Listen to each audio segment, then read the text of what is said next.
What's up, guys? And welcome back to my channel. Alex Pereira wasted no time responding to critics who questioned his commitment to the sport, releasing raw training footage that sent a clear message he's far from slowing down. Over the past few months, some fans and pundits speculated that Pereira's time off, public appearances, acting projects, and relaxed vacation moments were signs that the 38-year-old champion might be easing off the grind. Pereira answered those doubts emphatically on New Year's Day. The footage, filmed inside the gym, shows Pereira in peak form, physically dominant, aggressive, and focused. He can be seen controlling and overpowering his training partner, throwing him around the mats with ease, and imposing his will in a way that instantly reminded fans why he remains one of the most feared strikers in all of mixed martial arts. The message was unmistakable: there are no days off. Fan reaction was immediate and divided. Many praised Pereira's discipline and mindset, applauding him for putting in hard work on a holiday when most fighters were resting or recovering. Others, however, criticized the tone of the footage, suggesting that dominating less experienced training partners for entertainment sends the wrong message. Still, controversy has never slowed Pereira, and the response felt entirely on-brand, direct, unapologetic, and confident. Looking ahead, Pereira's future may be even more intriguing than the footage itself. He has made it clear that a permanent move to heavyweight is his goal, with a legacy-defining super fight against Jon Jones at the top of his wish list. However, with Jones' return timeline uncertain and Tom Aspinall sidelined due to serious eye injuries, attention is shifting toward a more immediate option. Pundits are now floating the idea of Pereira competing for the heavyweight title, or even an interim belt against Cyril Gane. On paper, it's a dream-striking matchup. Pereira brings devastating leg kicks, a thunderous left hook, and a patient, surgical approach from range. Gane, meanwhile, offers elite footwork, speed, precision, and some of the most technical kickboxing the division has ever seen. If it happens, it could be one of the most electric heavyweight clashes in modern MMA history. But before we jump into the next story, we have a small favor to ask. If you're enjoying the content, please give this video a like, subscribe to the channel, and tap the bell icon.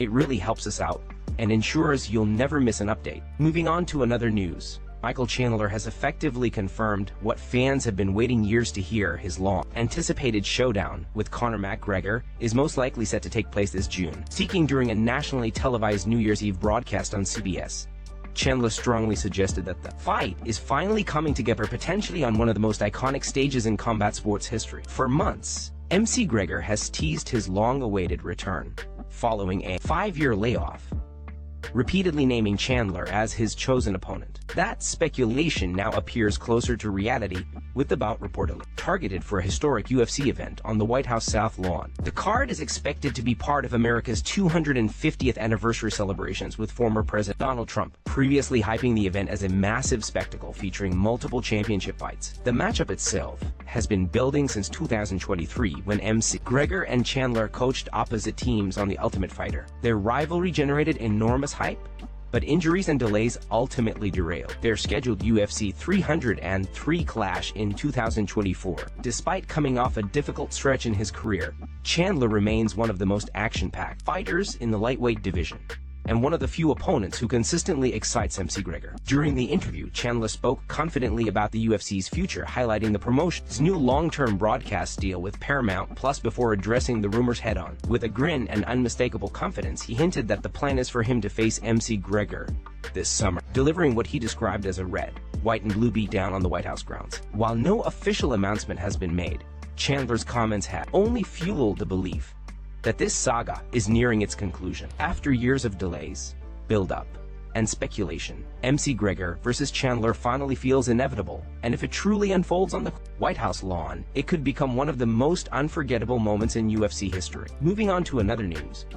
Joe Rogan has raised serious concerns about the future of Tom Aspinall, warning that the heavyweight standout could potentially be forced into early retirement due to ongoing eye complications. Speaking on a recent episode of the Joe Rogan Experience alongside Gable Steveson, Rogan addressed the lingering damage Aspinall suffered during his controversial bout with Cyril Gane. Rogan did not mince words when describing the severity of the situation, calling the incident a disaster, and emphasizing how unpredictable eye injuries can be. According to Rogan, Aspinall is still dealing with serious vision issues, including swelling and damage that has not yet fully healed. With another surgery reportedly still ahead, Rogan cautioned that complications could have life-altering consequences not just for Aspinall's fighting career, but for his long-term health. The reality is, Rogan explained, he might not ever fight again. He noted that if the upcoming eye surgery does not go well and Aspinall fails to regain proper vision, a return to elite-level competition could be impossible. Rogan also mentioned reports of tendon or structural damage around the eye, further complicating recovery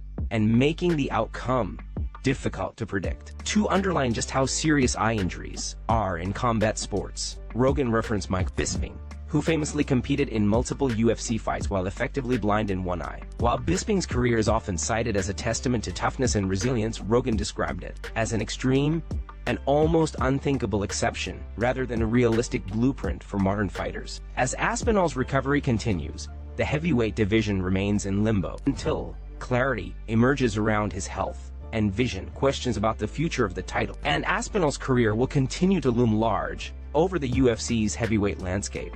Moving on to another news, Joaquin Buckley has made his intentions crystal clear heading into the new year, setting his sights firmly on Belal Muhammad as his next opponent. In a video shared on social media Friday, Buckley publicly called out Muhammad for a potential showdown at UFC 326, currently targeted for March 7 in Las Vegas. The call-out was direct, calculated, and full of confidence. Buckley framed the challenge around goal setting for 2026, emphasizing accountability and clarity rather than vague ambition. While acknowledging Muhammad's stated goals for the year, Buckley pressed him on specifics, most notably when those goals would actually be achieved. According to Buckley, championship aspirations mean little without a clear timeline and a willingness to step up. Buckley didn't stop at talk. He offered a concrete date, location, and opportunity, proposing March 7 in Las Vegas as the perfect stage for both men to chase momentum in the welterweight division. He positioned the fight as mutually beneficial, noting that a win would propel either fighter closer to title contention while delivering fans a high-stakes, competitive matchup. The challenge also highlighted Buckley's growing confidence in his all-around game. He referenced not only securing his next win, but also proving himself in the wrestling exchanges, an area often discussed when evaluating matchups against Muhammad. Buckley made it clear that he welcomes that test and sees it as part of his evolution as a complete mixed martial artist. From a divisional standpoint, the fight makes sense. Muhammad remains a top-ranked welterweight known for his pressure, cardio, and grappling heavy approach, while Buckley brings explosive power, athleticism, and rising momentum. Stylistically, it's a clash of persistence versus explosiveness, one that could have major implications for the 170-pound title picture. Now the ball is in Muhammad's court. If he accepts, March 7 in Las Vegas could mark one of the most intriguing welterweight matchups of the year. Moving on to another news, Ilia Topuria wasted no time easing into the new year. On the very first day of 2026, the undefeated star was already back in the gym, sending a clear message to the rest of the division that his focus hasn't shifted 1 inch. While many fighters were still enjoying the holiday break, Topuria chose discipline over celebration, reinforcing his reputation as one of the most driven champions in the sport today. Training footage shared from the gym showed Topuria locked in, sharp, and fully engaged, setting the tone for what he intends to be another dominant year. The early return to work reflects a mindset that has defined his rise: constant improvement, relentless preparation, and zero complacency. For Topuria, being champion isn't a finish line. It's simply another starting point. Meanwhile, veteran analyst and former two-division champion Daniel Cormier sparked debate with bold comments about his own legacy. Speaking candidly, Cormier expressed full confidence that if he were still in his athletic prime, he believes he would dominate today's light heavyweight division. Known for his elite wrestling, fight IQ, and championship pedigree, Cormier argued that his skill set would translate seamlessly against the current crop of contenders. Cormier's remarks weren't framed as disrespect, but rather as a reflection of how complete his game was at his peak. He pointed to his ability to neutralize dangerous strikers, control fights in the clinch, and dictate pace through grappling as reasons he would remain a nightmare matchup for anyone at 205 pounds. Together, these two storylines highlight the contrast between eras in mixed martial arts. On one side stands Topuria, representing the new generation, young, disciplined, and relentlessly hungry. On the other is Cormier, a proven legend, reflecting on a prime that reshaped divisions and set championship standards. As 2026 begins, the message across the sport is clear, whether it's today's champion grinding on day one or former greats confident in their prime dominance.